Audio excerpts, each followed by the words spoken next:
Selam dostlar, ben Yarşalı'ya geldim. Bizimden operasyon ürünlerinin aşıklarını aldırdık.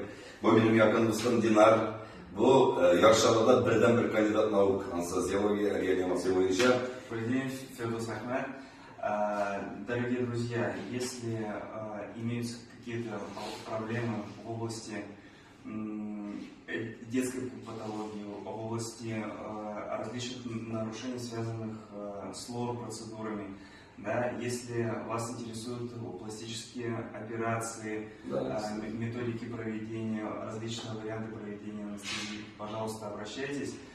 Буду рад всегда помочь. Работаю как в реанимации в красной зоне в ковидном госпитале, так и работаю в детской анестезиологии, оказываю анестезиологическое сопровождение детям, взрослым. То есть спектр работы очень большой. Если буду вам